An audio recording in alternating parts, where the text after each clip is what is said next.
So is Jeremy solo? Yeah. Okay, you're on your own then. Go for it. Okay. So accelerated computing. What is it?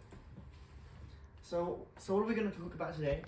Firstly, an overview of what accelerated computing is, followed by really a breakdown of each of the individual parts of what we call an accelerated system. This includes the CPU, GPU, TPU, and ASIC. And these last two, specifically, these are extremely experimental, and thus there is not much actual information on this. Now, at the conclusion of all of these, there'll be a general sum up and a dive into what the future of accelerated computing looks like. So to begin with, accelerated computing, what is it? So currently, your system, your computer, probably has these two things. It probably has a CPU and a GPU. Now, what happens when we accelerate them, using and your computer will start to have these things and these things. Now, these are generally not for the average consumer. This is more for huge databases and companies. Now, basically, what this does, it makes it speedy. It makes basically what happens is every different task is rerouted to a different chipset, to a different actual type of chip that is specialized in something. It's like instead of having a normal GP, pretty sure it's GP as a doctor, you have actual specialists. And what this basically enables you to do is you can be this has the potential to be much faster and much more efficient. So to begin with, what is the CPU? And this is generally the CPU has been really the staple of computing. Now, it is found in basically every PC other than those ones which are broken. Now, how this works is that the CPU processes commands one by one. So, which means that it's basically just like a one lane highway. You go through, and you can think of it as it's just input output. You go in, you go out.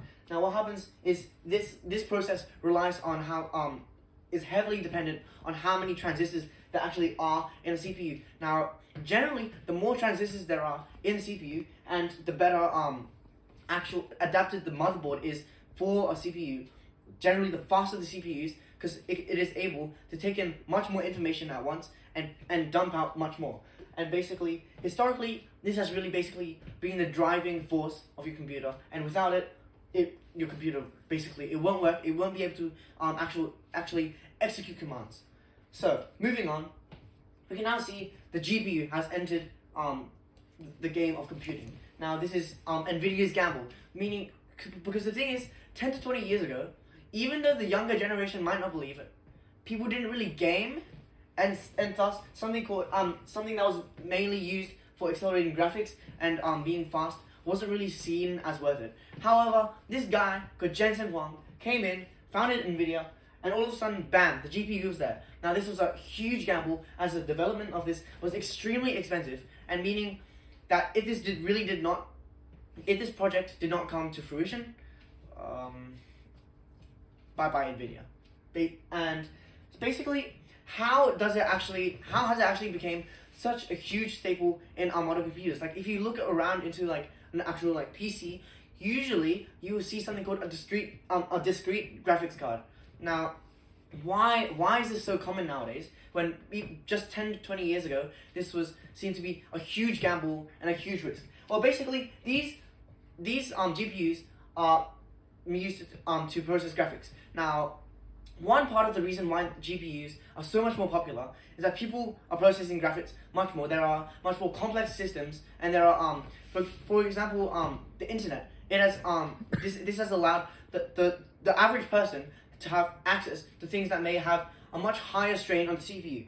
Now, this is what the GPU is extremely good at. It is extremely efficient. It's like a multiple lane highway. It's like the autobahn. You can just have it has a huge capacity to do a lot at once, and a lot of information pouring out of it. This is called parallel computing. Basically, what happens is you have, instead of executing commands one by one as a CPU would do it, the GPU has the ability to have a lot of commands coming in at once and a lot of commands coming out. And basically, not only is this useful for just gaming and graphics and stuff like that, it's actually useful in the field of AI. It can be used to train AI really efficiently and really well. And this is a really viable option for big companies such as ChatGPT and Google and all those tech giants looking to develop AI. And now, quite recently, the NVIDIA has come out with this thing, the Blackwell GPU, and basically, what it is known for is making everything else look like a little baby. The Blackwell GPU is basically really, really optimized, and this is really the pinnacle of the GPU so far. It is the pinnacle of parallel computing, which means that it has the ability to have a lot more commands at once than your average GPU. And so this is just really useful for general acceleration. Now, moving on to the TPU, which is actually specifically built for AI acceleration. So basically, the main thing that the TPU is used for is for machine learning. It is used to train AI and actually allow it to function how it functions today. Today, you can ask ChatGPT to write your homework for you. Not that I'm endorsing that, but it is possible to do that. Without the TPU, probably not possible. Because what happens is, this was developed specifically by Google to do this sort of thing. Without this, the ChatGPT would probably think that Donald Trump was the first president of the U.S. It has no training whatsoever, and really AI would be a complete failure without the TPU. So these how these work is that basically they have really fast tiny calculations, which are 8 bits, which I think from memory are 32 actual binary digits. Basically what this means is that they process tiny packets of data at once, but they can do this really fast. So what this means is that they are able to train AI really well because they are just they're just feeding AI small bits of information, and they can do this really fast. And now this is part of a broader system called Asic, which I'll explain later. And no, it's not the shoe brand. It is actually a chipset. So now this is the TPU is famously known for being developed by Google, as mentioned previously, for Google Bard. And as we can see, it still has a lot of work to do. As a couple months ago, Google Bard kind of thought that something to do with astronomy, Google Bard really messed it up. But we can at least see where this is really where the step of machine learning and how it's being integrated into our chipsets and our new technologies in order to enhance this. So finally, let's look at this big boy, Asic.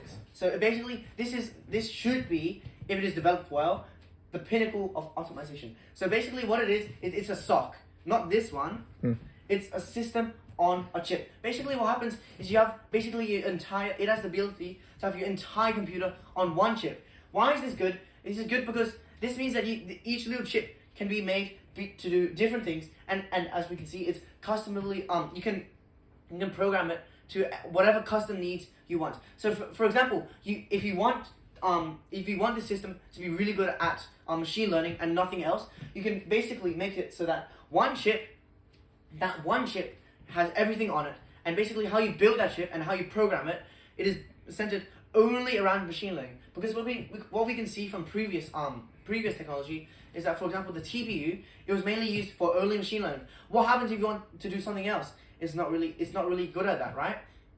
It can basically what this does is this allows it to be optimized for only one thing and only one thing, which is what you program it to do. It cannot do anything else, but it is really accelerated in one thing. It is really efficient in this one thing, and thus it is a really good device for AI. Because what happens is this is not developed for anything else. This is a custom chip, which means that this chip was made only with AI in the image. Let's say the GPU, it can do a lot of things, right? But the problem with the GPU is that since it was designed to do so many things, it can't really, it's not really unlocking its full potential. Now the Asic really just unlocks its full potential.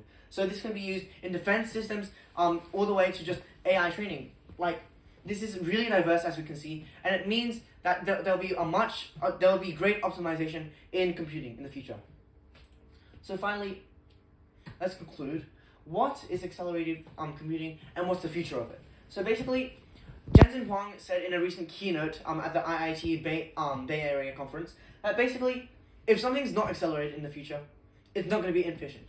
You're not gonna if a system is not accelerated, it's not as efficient as it should be, and therefore it should be accelerated. So basically, what this means is that you can do billions of simulations instantly.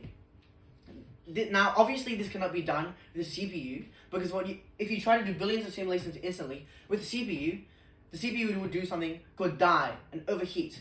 Now, that's not really ideal if you want to have a computer that lasts more than 10 seconds, which is why having something that's accelerated is really, really important in order to do these really, really quick simulations, and a lot of them at the same time. This just really enhances our ability to, for example, train AI. It can also be used to train a lot of different bots and a lot of and you can be used in various applications such as defense, like simulating what will happen on each scenario, and basically this just really accelerates our future. Now, however, the problem with this is that limits have to be enforced. Like, if everyone had access to this and they could do whatever they wanted to, it could be used for some really, really dodgy stuff, like some really, really devious stuff. Obviously, we do not want to have anything unethical, and thus these problems must be overcome before we can fully integrate these into society. And basically, this is just unlocking a whole new avenue of technology, and this means that technology will be more advanced than ever before. Thank you. Okay, question. Yep. What TPU stands for? TPU, Tensor Processing Unit. What about ASIC stands for? Accelerated. I have no idea. It's really you at least try the acronyms, right? And then your body is moving all the time. I have you in video. I'll show you. Okay. All right. So what else? And your feet. Okay, that's fine. 11 minutes. Okay. Like this always. Yeah, James. Okay, that's good.